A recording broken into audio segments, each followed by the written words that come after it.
Start. 25th December 1876. It was the day when the greatest personality of Pakistan's history took birth. Like he was born with full of his vision, purpose, and for people who are in trouble and need somebody to come in and get them rid of slavery. Ladies and gentlemen, once this guy was studying late night in an empty room, blowing candles around him and the music of silence. The environment around him makes him patient about his studying, and his vision for becoming a great leader come off him and told him, you will have to become the hope for hopeless Muslims.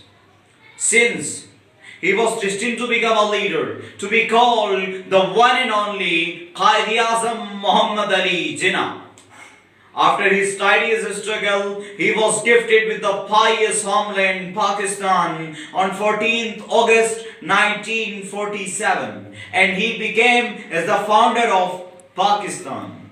However, a new state Pakistan was not lucky enough to enjoy the leadership of Quaid E Azam, because as he knew that he remained no longer. Since on 11th September 1948, he wrote an article, Quaid E Azam's Vision of Pakistan. Mr. President, as a part of his vision, he said the first duty of the state is to maintain law and order to protect life properly and religiously.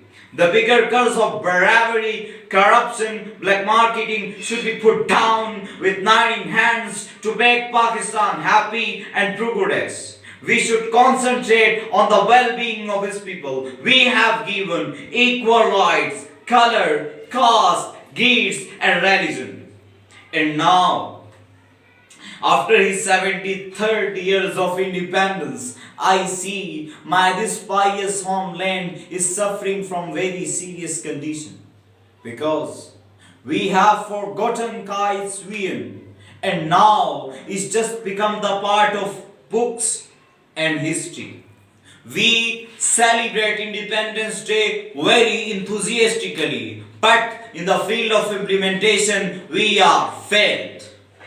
Because it wasn't Quaid's vision to see his nation struggling for a sample Warner. It wasn't Quaid's vision to see his nation's totally raped and murdered. It wasn't Quaid's vision to see his nation struggling from a very serious condition. It wasn't Quaid's vision to see his nation divided into different sects and several parties.